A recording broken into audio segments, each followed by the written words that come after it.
Hi, this is Robert O'Reilly. My name is Gowron. Honor to you and your house. You're listening to Trek FM.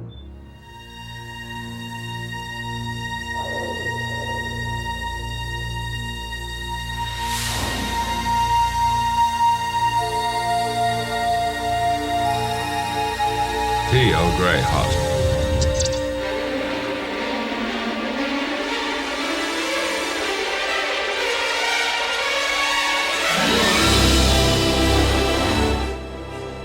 Hello and welcome to another episode of Earl Grey, Trek FM's dedicated podcast to the next generation. I'm your co-host, Richard Marquez, and here with me is Amy Nelson. Hello, guys.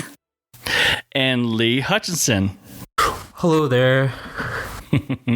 How are you guys? How you doing? Yeah, not too bad. I think it's glad that we're all back together again. So yeah, I'm off the next week.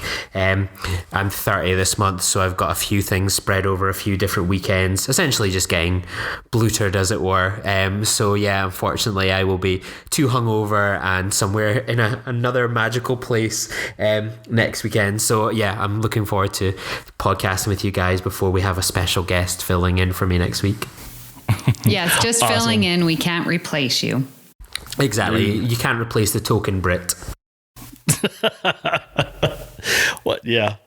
Awesome. Well, happy birthday to you in advance, and I hope you come back blitzed out of your mind.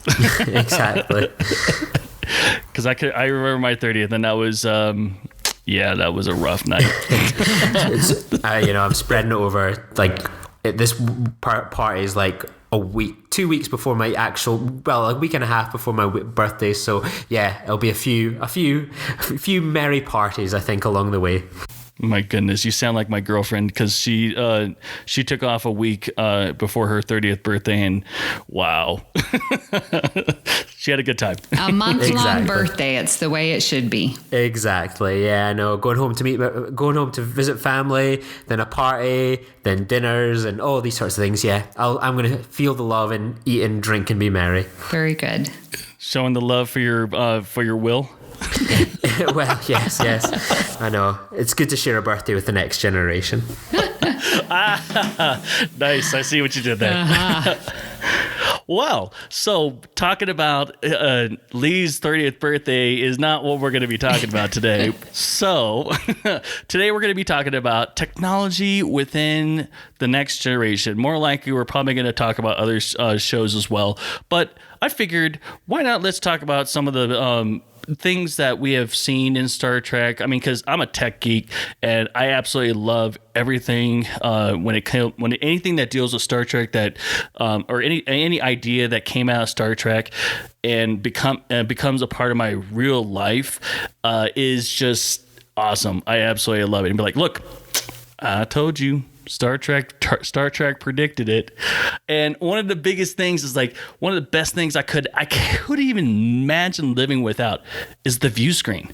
You can't, you got to have the views. You got to have a big giant screen. I don't know about you guys, but I've got a 60-inch monitor just right here in my recording office.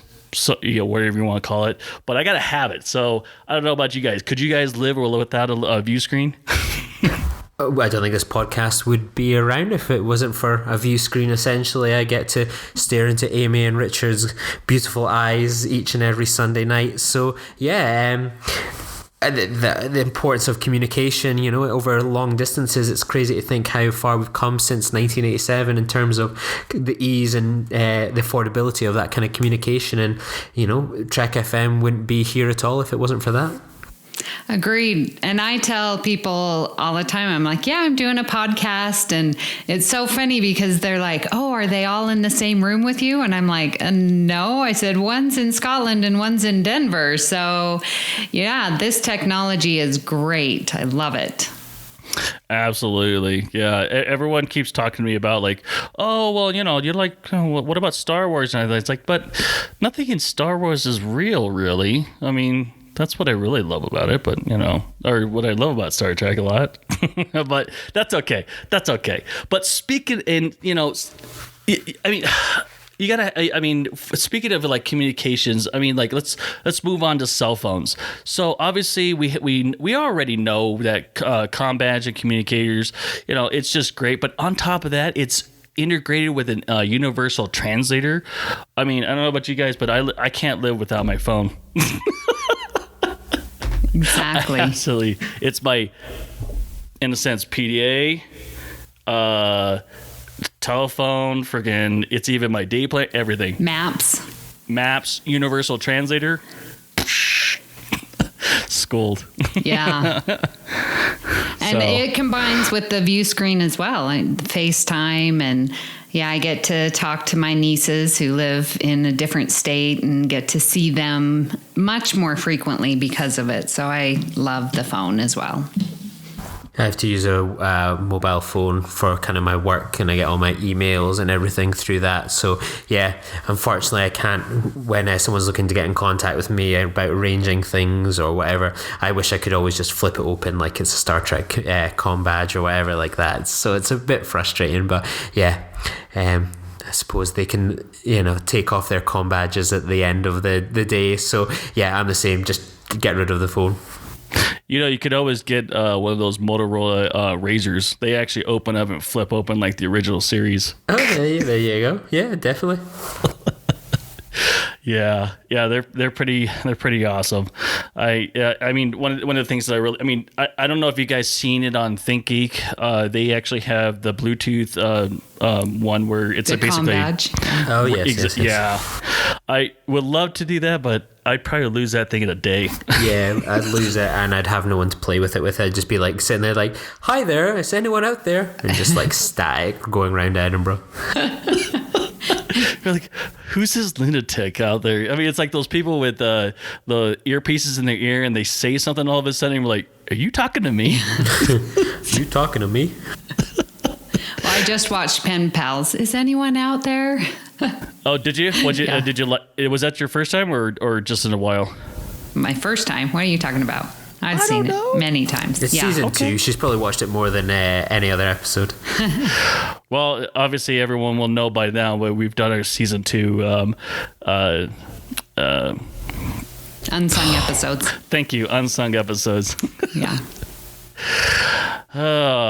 What else is out there? Oh yes, the transporter.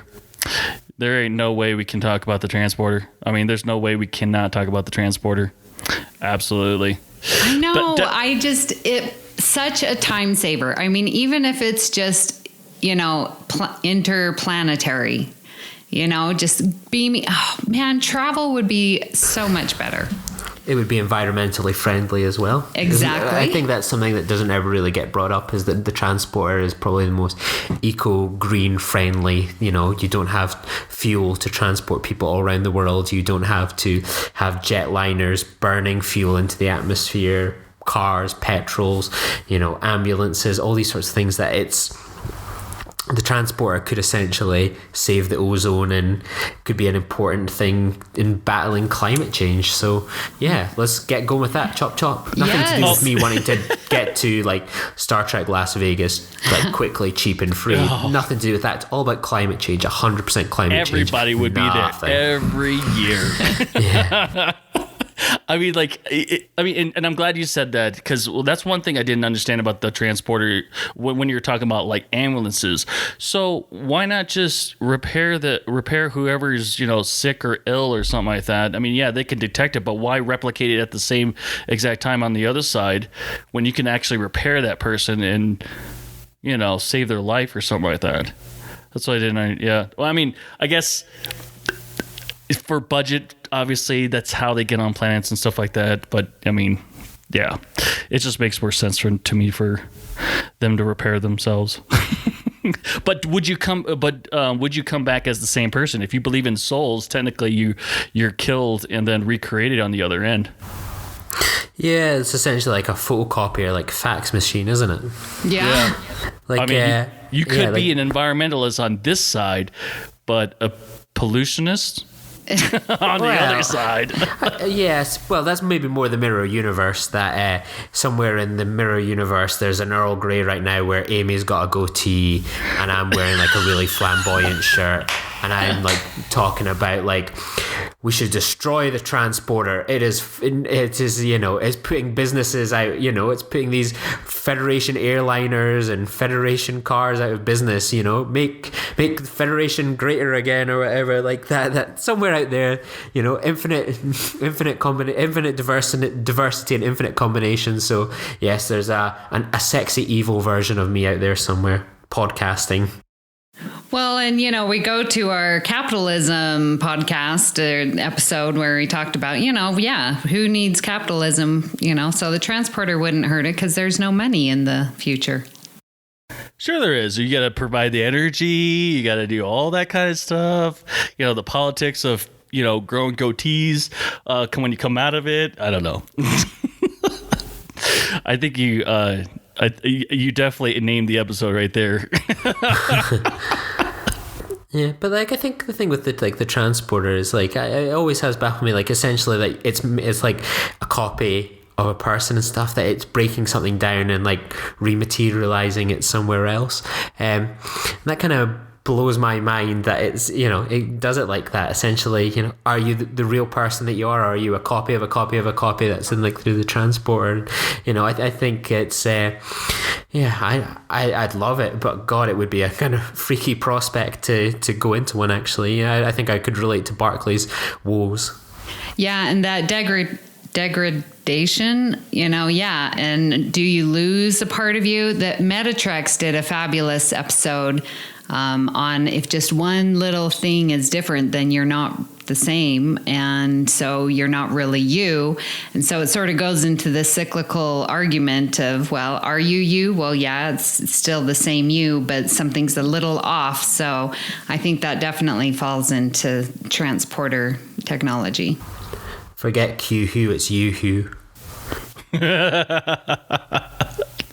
Yeah, most definitely. And it would, if you needed manpower shortage, you could just copy the same person and be like, there you go. Cloning done cheap. Yeah, Riker, Thomas, who need, And holodecks as well. And I suppose that you can have all these holodeck characters that, you put them on kind of like they did with the Doctor and Voyager, just get them to be the manpower.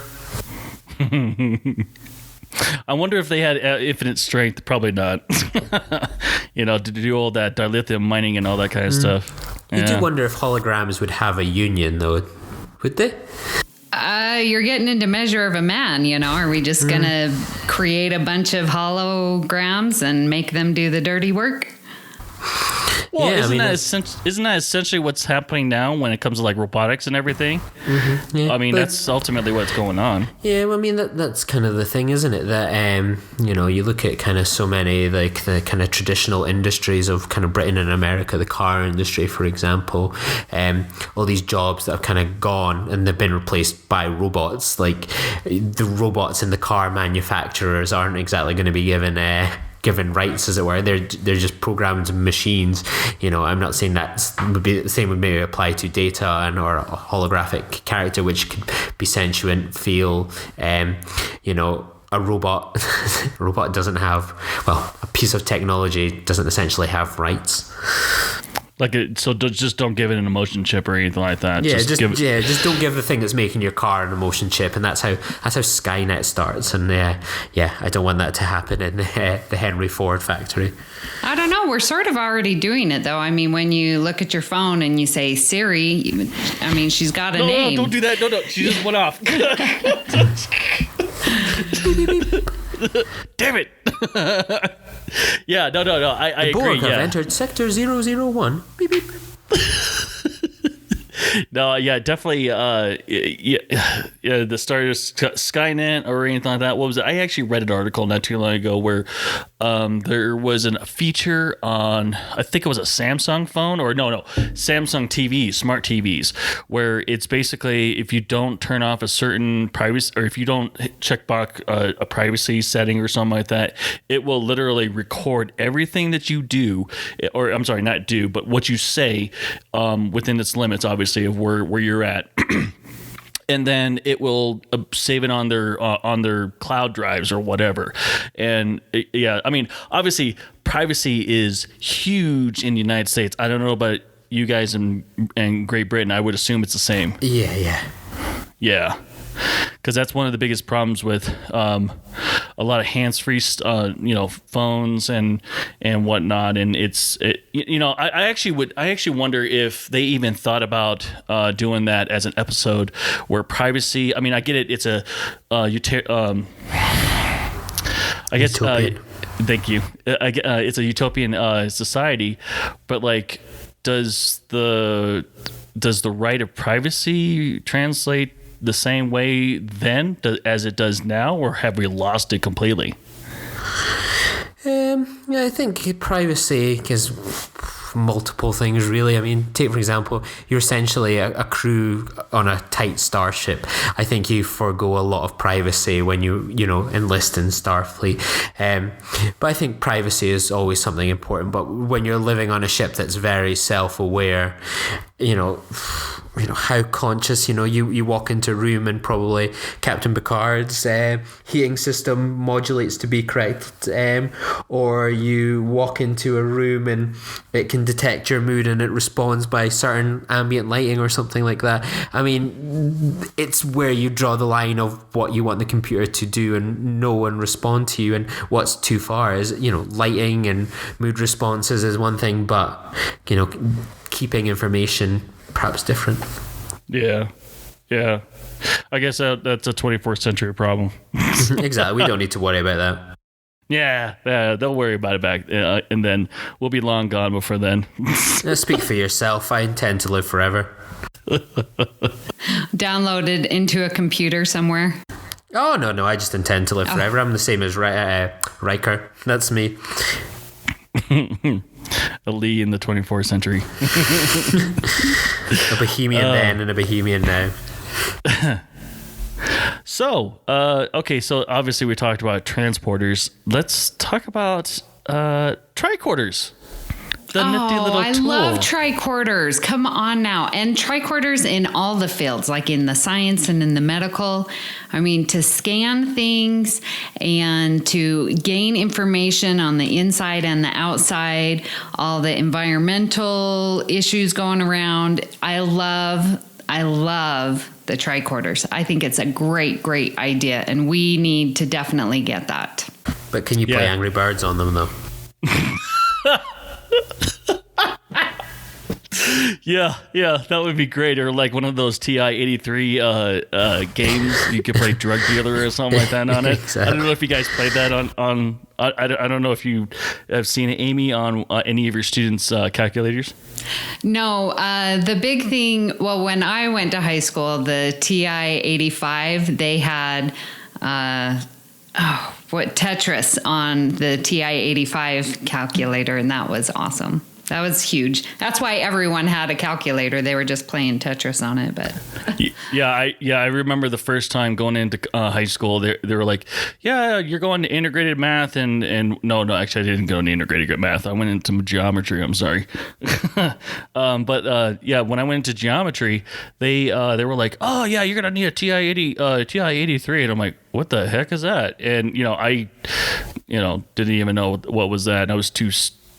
I guess I wasn't too sociable back in middle school, but when I finally got one, and I'm like, oh my gosh, and everyone told me about these games, I'm like, oh my gosh, yes, yeah. My own personal, I guess, Game Boy in school.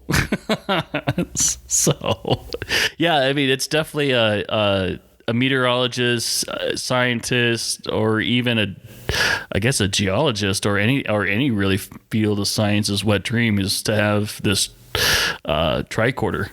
Yeah, to scan things. I definitely want that. I have one in my classroom, just a prop thing, and my kids start acting up. I take out my tricorder and I scan them and I say, looks like you're going to fail today, and it's funny. They laugh at me.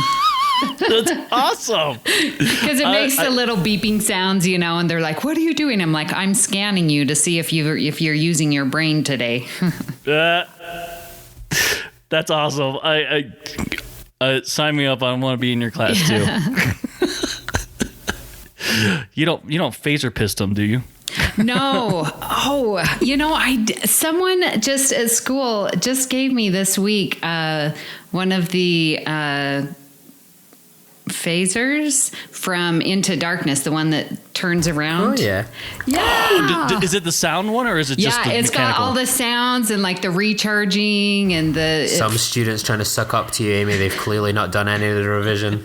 That's right. Yeah, because those things are expensive.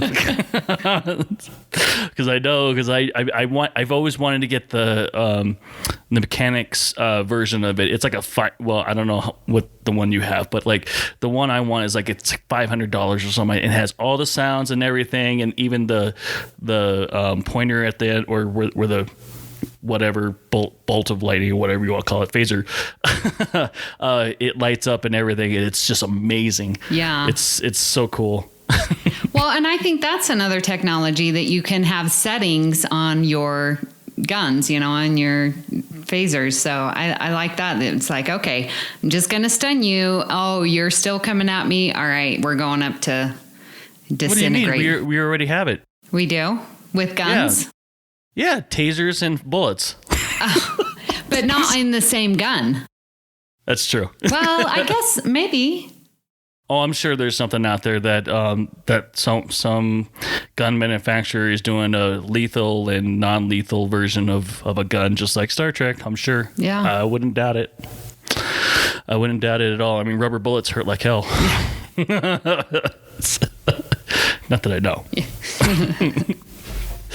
So with the science tricorder, I like that. But one of the really cool things, like Dr. Crusher uses all the time, like if someone gets a little scratch or, she takes out her epidermal fixer thingy and it just, and then it's all gone and healed. And we definitely need to get that, because that would save. What was that? What was that again? What was that sound effect again? Funny. Oh, I love it. No, I love it. But I mean, it fixes everything. And, what was that episode? I'm in my rewatch in Pulaski, and there's having some damage. I'm so sorry, I can't remember. And it's like, well, make a splint. Well, what is that? It's medicine. That's old time medicine. Well, that's what we're doing, So I remember that episode. What you're talking about? Oh, FYI, there's a Lieutenant Marquez also in that season too. So that's I'll right. have to find the episode. I'll have to find the episode and where he's at. But it's like there's a Lieutenant Marquez in there. He's a medical officer. At least you get an exciting officer. I get someone that just annoyed the crew of the Enterprise just with babbling all the time. There's a crewman, Hutchison. Yeah, on Starship Mine. Yeah, Hutch. That's right. Hutch, yeah, which was my nickname at high school. Oh, how fun. I didn't even realize that until you said that. There you go. Well, at least you're a commander. Exactly, yes. And I think I died as well, so yeah. Oh, that was fun. Oh, episode written by Morgan Gendel. Exactly. There you go. Yeah, funny enough. Oh, my goodness. All right. So tricorders are a very very useful tool, medical and also science. Tablet computers. Do you guys have one? I do. Like your iPod? iPad. Oh, yeah, I do have an iPad. Yes. Yeah. I absolutely, my daughter loves mine. I never see it. Yeah. It's always got games on it. Yeah. She's on this thing called Red Block or whatever it's called. It's basically a rip-off version of Minecraft. But I just don't like it. You can play with other people, and I'm like, no. We're not going to do that. Yeah, she's still a little too young. Oh yeah, definitely, yeah. And and I bought it. I mainly buy it to read comics on, and I haven't read a comic since. Because I'm just too busy. I know, I just couldn't get into the swing of reading them on my iPad. I just prefer being able to pick them up and read them, much like the Star Trek graphic novel collection out now. I prefer to read that, like pick up the book, flip through and the pages. And the US too. I actually just placed an order for it. Yeah, I'm 5 issues deep, so yeah, I'm enjoying it so far. Now, are they? So they gave you the initial copy, and then you get it like or a volume every month. Is that how it works? No, my first delivery was 3 issues, and then it's two a month every month. So the first 3 I think was like Countdown. Hang on. Oh, here we go. We're gonna see it in a second. And mind you, it also has a really good picture on the end of the books as well.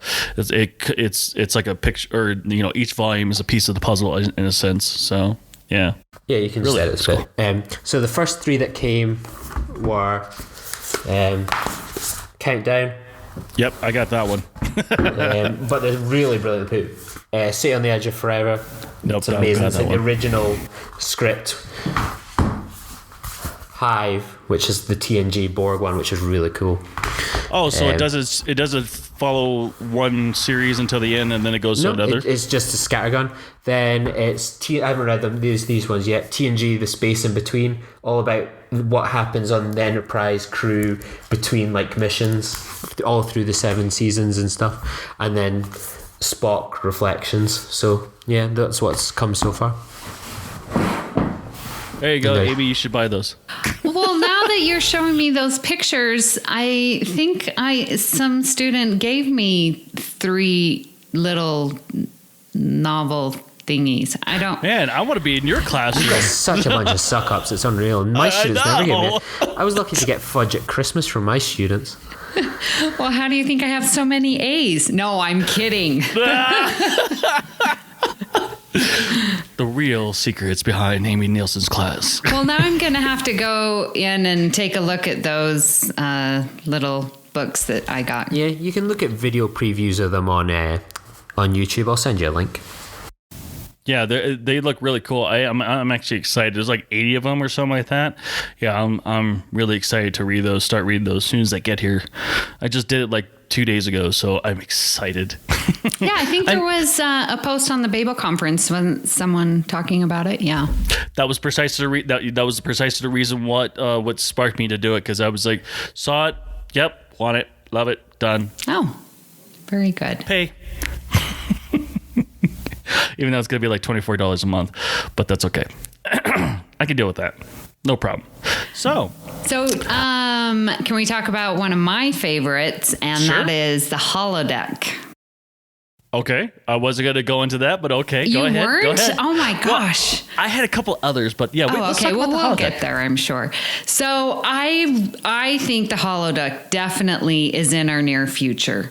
We're starting to already get the holograms, if that's what you're called. So I went to the Michael Jackson Cirque show here in Las Vegas, and they have a Michael Jackson hologram, and it's amazing. It looks just like him, and there's people that are walking behind it, and you can't see through them. I mean, it's almost like the holodeck. It is amazing. So I think the technology is really just right on the cusp, and we're going to be seeing stuff like that soon. So and the Michael Jackson at Las Vegas, you should go see if you have a chance, but you will see the hologram, and it's amazing. So well done. So well done.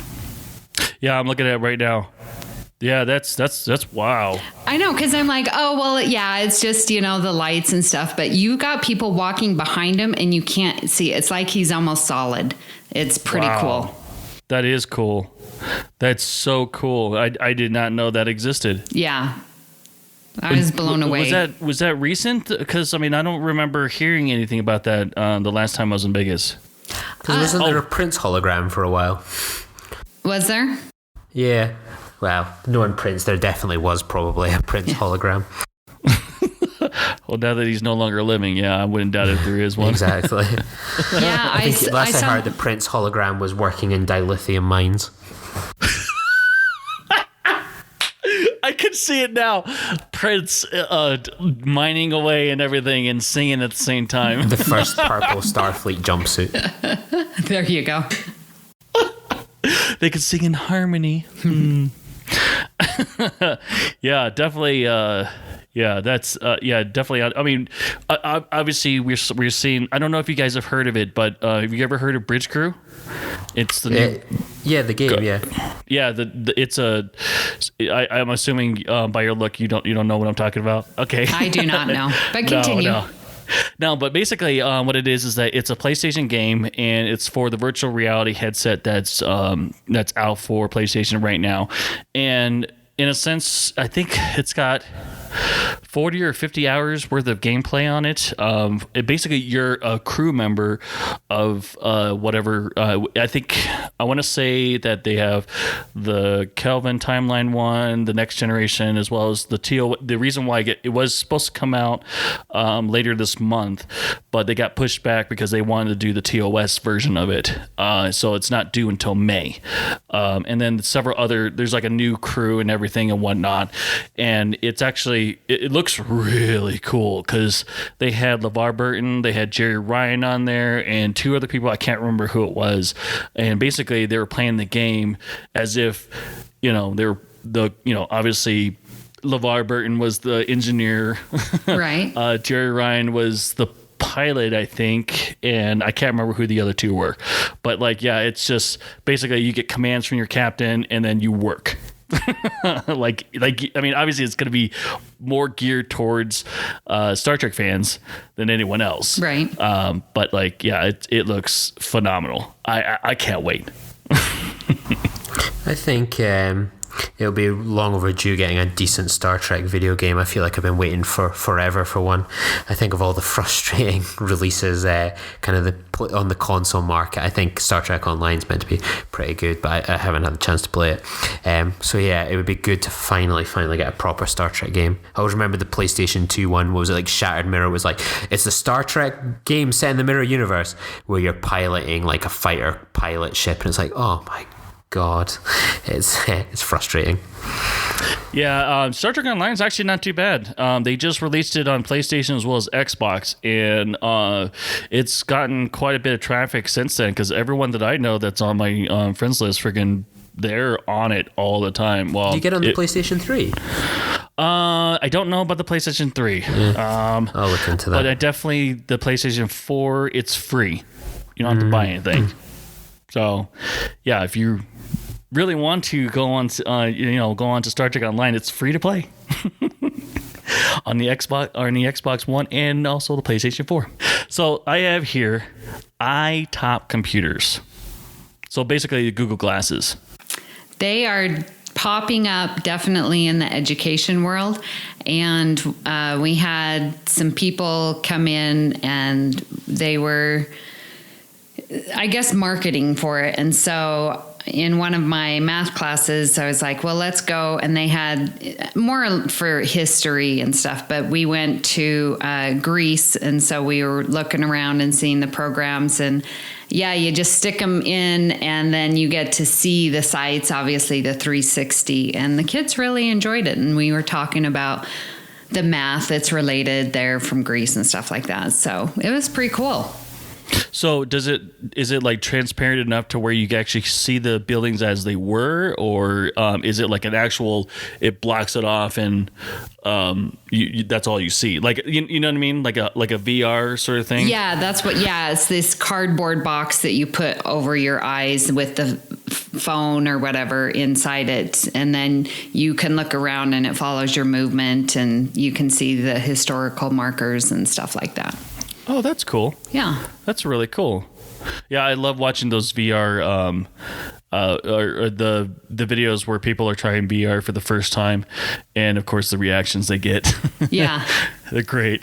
They always, when the guy was in, instructing us, like, okay, so make sure you're sitting down, don't be walking, because you've got desks and chairs everywhere. But yeah, the kids really enjoyed it. Well, that's cool. I had no idea that there was something like that. Well, I mean, I knew there was something like that.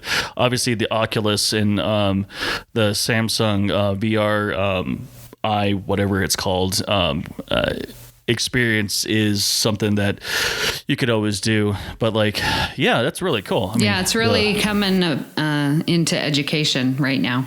So do you do that in the classroom, or was that just that one time in Greece? No, that was in the classroom. And like I said, we had a classroom set. And so everyone got to put it on. And so then I was guiding them, like, as I'm like, okay, so everyone turn and look at this. And then we talked about Euclid and stuff like that. I tailored it to be math, but it was Right. the historical landmarks and stuff like that. Greece is Wow. indeed the word then. Yes. That's cool. I actually thought you took an actual trip to Greece, and that's why I was saying transparent. Like if you were looking at it through transparent I glasses see. or something like that it was an outline. But I mean, okay, that's cool. That's cool. Regardless, doesn't matter. Yeah. Well, we teleported ourselves there. Haha. And look, you're still the same person without a goatee. Awesome. Yay. That's great. So, let's see what else we got here. Video calls. I mean, really, we didn't. Well, of course we always see the, we're receiving a message from whoever and whatnot, and of course we go to the view screen. But I mean, I liked it how they did it in the Kelvin timeline, where you still see parts of the screen in the background, like whatever you see. It's an actual. I mean, it's an actual view screen. You see outside, and on top of that, you see whatever the stats and vitals of the ship, and then of course in the middle you see like a block where whoever you're talking to, without taking focus of what's going on outside. So I always wondered about the view screen on the Enterprise D. So when they say on screen, and you always get different perspectives. So like when they're viewing the Ferengi, you see this massive head and it fills up the entire view screen, or sometimes you see, just the captain, or sometimes you see the entire bridge. Well, what is being shown them? Because the view screen is so far in front. Do they get to see everything? They see, Riker on the side, Worf in the background. Like, what's the focus that they transmit? There's been a few where you've kind of seen it. I think the one I always remembered is unfortunately Star Trek Insurrection, where you see on Ruwafo's ship, you see Picard on the view screen, and it's pretty much just kind of largely focused in on his head and his area. You don't really see any of the other command consoles or anything like that. You just see it kind of zoomed in on Picard. And I think we've seen a few episodes here and there, I can't remember off the top of my head, where you've seen maybe the bridge a bit more broadly from, say, another ship's perspective. But I think it all just depends on how quickly they've zoomed in or pulled their fingers in on to zoom in on Picard's bald head over there. Yeah, and you bring up a good point, because as soon as you were talking about that, the first image that came up in my head was when Tuvok and Janeway were on the Borg cube, and they were hailing the Voyager, and they in the screen that they show a copy. I mean, they see the ship on one side, and then the other side they see what's on the bridge or what they're seeing, and then it zooms in on Janeway, who's talking, or not Janeway, I think it was Chakotay, and it zooms in on him, and it's obviously it focuses on him because he's talking. So yeah, I'm assuming I bet that's what it that would makes do. sense, because doesn't the Xbox with the FaceTime do that? And so like wherever you're moving, it sort of follows you and then zooms in who's talking. I'm a privacy I'm a privacy freaking I guess doomsdayer. Privacy nut. There you go. Yeah, privacy nut. Where I actually That's have Richard mine Marquez covered. that talks about his life each and every week here on Earl Grey, the privacy nut. Jesus. No, not like that. Not like that. It's just, it's just in this day and age. It's in this day and age of Facebook and all that kind of stuff. It's just, I don't post things that are really personal. I mean, it's Star Trek, baseball, or the military, and that's really it. You rarely see a picture of myself and my daughter. Not that I'm ashamed, but yeah. But exactly. Yeah, it's the Xbox is in the PlayStation camera does the same thing as well. Remarkable tools for any kind of 3D mapping or anything like that. Which there was a recent lawsuit in California that dealt with that, and I think he got away with it. But now there's a law and rule out there that says you cannot do that because he was using it for his job or whatever. I don't know. I don't know the exact details, but yeah. Awesome. Okay, that makes sense. That's going into my head canon now. Yeah. Oh, the zooming in. Yeah. Yeah, it makes more sense. It really does. And then, do they have like conference mute or something like that when he's like, when he leans over and talks to Deanna and be like, I know, because I'm like, she's like, those Romulans are lying. I'm like, shh, they can hear you, or right? Really, I hear you guys are a-holes, but we're like, oh, shoot, I should have said mute. Yeah. Just like the new what was it, Guardians of the Galaxy trailer that just came out. Oh, I winked with the wrong eye. All right. And something that's new, actually almost new, from what I'm hearing, they're making great strides on it. Tractor beams nice. are coming are soon AKA to be my flirting abilities. There you go. But I mean, I don't know if you guys heard recently that tractor beams are, well, it's not in a sense of tractor beam, I guess, but I don't know the exact physics or science on it. Maybe someone on the Babel conference can explain it to us. But I've been reading quite a bit about tractor beams becoming possibly a part of our future. I think the only thing they can do right now is they could push things away, but not pull things yet. So I don't know exactly where they're at in that technology, but hopefully soon. I mean, shoot, they just created EM drive not too long ago, so hopefully we can travel among the stars a lot faster. Yeah, that would be pretty cool. I didn't have tractor beams on my list. Really? Yeah. What about impulse drives? AKA being stuck on the freeway in Las Vegas, eh? Yeah, you guys got a lot of highways there. Yeah. What's the fastest route there? Oh, yeah, let's just take the highway because it takes longer. But it is faster because we're going 75 miles an hour. But you could charge me more. Yeah. Mm-hmm. Logic. Yeah, I love it. All right. And I also have on here personal computers, but obviously we discussed personal computers because, obviously with our cell phones, basically you're carrying a mini computer in your pocket, in a sense.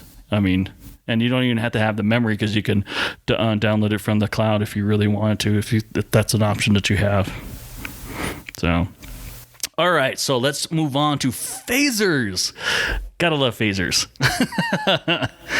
I mean, not. I mean, obviously, we won't see that for a while. A personal phaser in your hand, but yeah, because I think the U.S. Navy is right now testing phasers, or not phasers. They're testing lasers. On laser. With sharks with freaking lasers on her head. But yeah, the Navy has actually just recently published that they've been starting to retrofit some of their ships with lasers so they can knock out things. I'm assuming.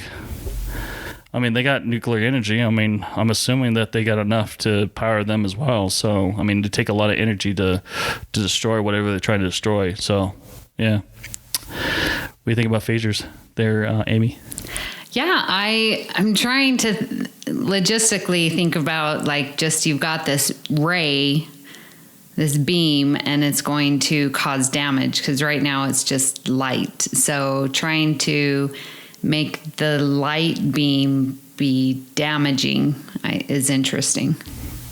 Yeah, I don't really see the future with phasers as like a long stream of energy. I see it like we saw in Into Darkness and Star Trek 09 and as well as Beyond, that it's going to be like a bullet, basically, like a one big energy blob, and that's what's going to get you. Because I think that's impractical. I don't know. That's just me. But hey, that'll be eco-friendly. You won't have to worry about lead and all that kind of stuff. Yeah, I wonder if like phasers and such like are in like the Star Trek Bill of Rights. I wonder where that kind of ranks. Which amendment that is. Exactly. Probably the 47th one, isn't it? Is it 47 that pops up in Star Trek all the time? Yeah. Yeah, it's the 47th Amendment. Is the right to bear phase pistols. Oh my goodness! I can't even imagine the debates on that about phasers. Because I can imagine they not never really everyone did an episode like that. They did like gun episodes here, weapons here and there, but I'm surprised they never did a kind of gun episode. The Federation are taking our guns or some nonsense. But was it a big deal back then? I don't think it was. Guns like it is today. No. I mean, think it's always like been it an is today. issue, to be honest. We only have to look at kind of the 90s here in the UK, where there was the Dunblane massacre, and that was it. Guns were gone essentially within a period of time. I think gun crime and gun deaths, I think, especially for those who are victims, it's always been an issue, I think. My goodness, I couldn't even imagine. Yeah, just think of it. Was it Columbine? Was that like late 90s? You know, kind of Voyager and Deep Space Nine's on the go at that time, and Next Generation movies. So yeah, I think it's always been an issue. Yeah, that was April 20th of 1996. There you go. Yeah, the peak of Star Trek. Next First Contact's coming out, Voyager, Deep Space Nine. So yeah, definitely. Yeah, I actually was in high school. My high school is on the other side of where Columbine High School is. Columbine High School is in Littleton, Colorado, and where I went to Rangeview High School in Aurora, and so it's only 10 miles or less. And I remember that day because they actually locked down the entire school, and we didn't know what was going on and whatnot. And I had a couple friends there, and for some reason I got phone calls from them like, what's going on, sort of thing. So yeah, truly a scary time. Mm-hmm. So hopefully no one can have phasers, because yeah, that wouldn't be good. Or at least have them set on stun. There we go. There you go. Everyone has a taser. And of course, we can know when it deals with technology, specifically towards TNG, we got to talk about bionic eyes or Geordi's visor. There you go. Yeah, I would think that with technology the way it is, that they will be able to correct it, just give them new eyes and stuff like that. But that's just me. I suppose there was the option there for a long time. You know, first episode of TNG, she's like, "Oh, why don't you just get like the kind of the surgery and everything's like this?" Nah, I kind of like the visor. I mean, that would have been kind of like this gimmick, and then got rid of it straight away. Like they did for the movies. Yeah. That's, his bionic his eyes were a lot cooler because they could focus in. Yeah, zoom in. So yeah, that's definitely a plus side to having that kind of surgery. I guess I would assume that everyone would do that, but no, probably not. No, never mind. Yeah, I would really like eye technology to advance. I'm dealing with sore vision for my entire life, and as I get older, the worse it gets, and driving at night is terrible. So if I could just put on a visor that would help me see everything, then it would be much, much better. Well, you could, but I don't know if you drive straight or get home alive. So especially with that Las Vegas traffic. Something to help me tackle the grays would be good. Yeah, there must be something like that in the future. Or there could be very, very, very well soon a self-driving car, and you won't even have to worry about that. Yeah, they're definitely coming up with that. You can turn 30 all over again and get plastered, and then walk right into your car. Or I can just sit in a car that's just driving me to work, and I can watch Next Generation in the back seat. Truly living the dream.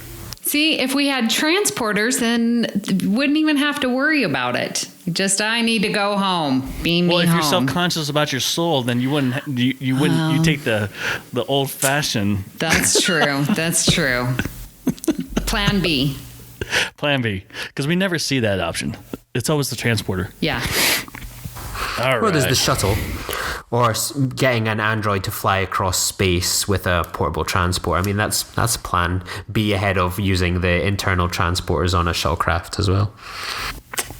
Yeah, you could always do that. Yeah.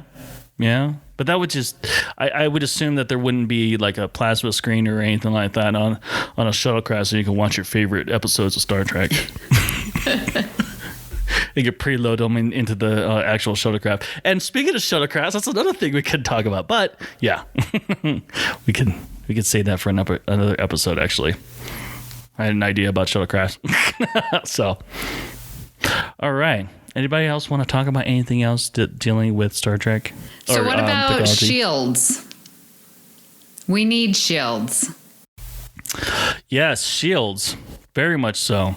I always love listening to, I think it was an extra on the Next Gen DVD set, and how they were talking about one of the writers didn't know the difference between shields and deflectors, and they got a talking from Gene Roddenberry that there is a difference. And so I like the shield idea, and definitely would protect the exterior of my vehicle if I had shields, all those flying rocks coming at me.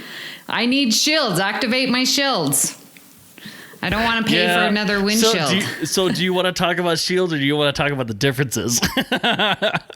Because I could talk about the differences. Right, I'm going to let you guys talk about that. I'm just going to go to sleep. So just wake me up when this episode's over, and I'll sing about it. All right, get me next time for a cup of Earl Grey. Just you guys bash on.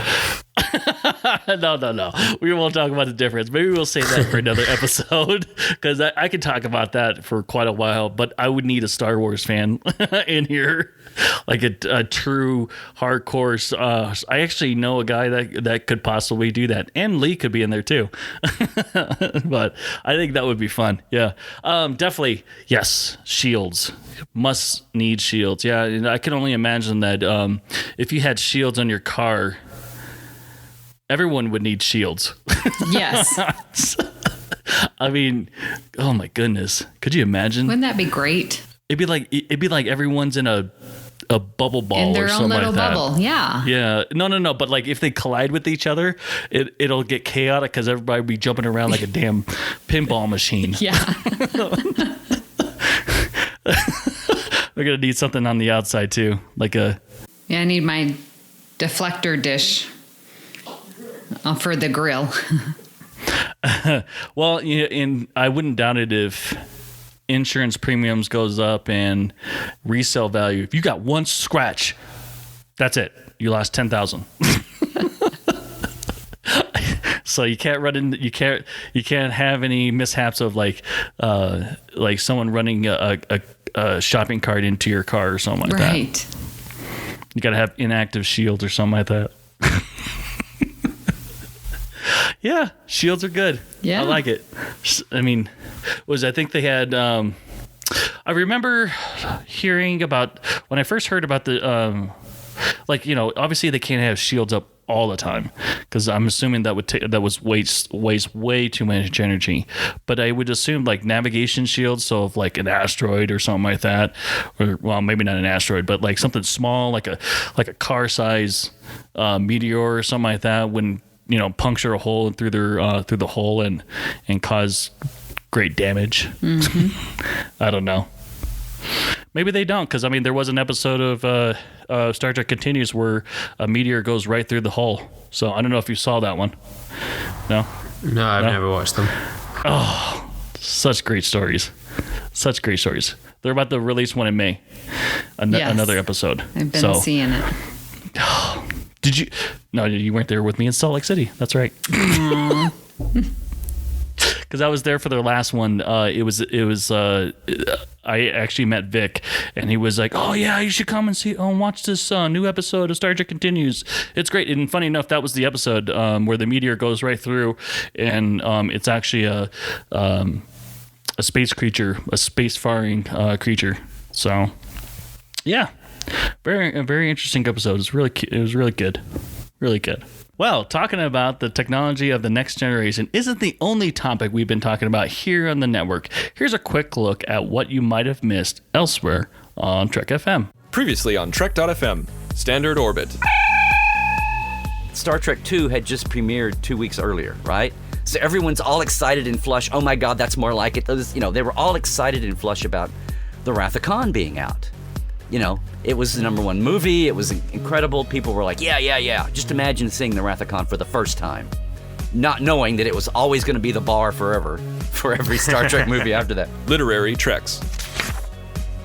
I'm glad we reread this, because at the time I did read this, it was when the new movie was out. But now that we've had the 3 movies, as you just mentioned, and I've seen Star Trek 09 about 100 times, I'm very familiar with the movie, and not as much as with the comic now, because I've only read it maybe a couple of times. Continuing mission. We were pitching our idea, Don and I, to the folks at Starbase Studios. And I vowed to myself that I wasn't going to walk on the bridge and then go sit immediately in the chair and have a picture taken of myself. However, as soon as I got on the bridge, I sat in the chair and I took a picture of myself. So it was like a kid in a candy store. The 602 Club. I think the problem we have, and this is just in general of all the new canon books, these books are not going to succeed unless the author focuses on 1 or 2 characters and just focuses on building a character as much as they can. I felt this was more, just like you were saying, this is just more story of what's going on and not really about who these people are and why I should care about them. And that's what else is happening on Trek.fm. You can listen to every show on the network at Trek.fm with links for iTunes, streaming services, and a direct download link. This episode of Earl Grey is brought to you by Audible.com, offering more than 150,000 titles for iPhone, iPod, iPad, Kindle, Android, Windows Phone, plus Mac or PC. To get a free audiobook of your choice, visit audibletrial.com/TrekFM. Thank you, Audible, for supporting Earl Grey and Trek FM. If you are a weekly listener and would like to directly help Earl Grey, please consider becoming a patron of Trek FM.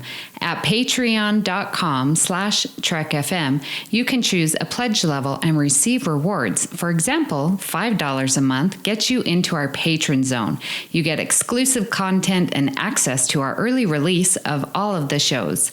At the $15 a month, you get to participate in our monthly roundtable discussions. They are so much fun, and that's how I got started on the network. At $25 a month, you get associate producer credits for any podcast you choose. At this time, we would like to thank our current Patreon associate producers, Michael Huter and Justin Ozer. Thank you for supporting Earl Grey. Another way to help out the network and get cool stuff is to visit Redbubble. At redbubble.com/shop/TrekFM, you can find amazing designs for t-shirts, pillows, phone cases, and more. And with each purchase, a portion of the sales goes to Trek FM. Connect with other Trek FM listeners on our Facebook discussion group called The Babel Conference. You can search that on Facebook, BABEL, or you can like the facebook.com/Trek FM page for show updates and other announcements. The network is also on Twitter at Trek FM. If you would like to contact Lee, Richard, or me, Amy, visit trek.fm/contact to send us a subspace message or find us on social media. So, Richard, where can people find you on the interwebs? Well, they could find me on Facebook and also at Twitter. Well, they can find me on the Babel Conference, and also they can find me on Twitter at xransom. Yourself? I love the Babel Conference, so you can find me there. I am also on Twitter, and I am tweeting what I'm currently watching on my season 2 right now. And I am at Miss Amy Nelson. Lee, how about yourself? Yeah, you can find me at Star Trek VHS. You can find me at Lee_Nostromo. And don't just love Star Trek, love Alien. And you can find me on the Filibuster podcast talking about nerd and geek culture, and the Glasgow's Green Football podcast talking about Celtic, who are going to destroy Rangers next week. So yes, that should be a good chat and discussion. So join us for another cup of Earl Grey. Great joy and gratitude. The sky's the limit. Today is a good day to die.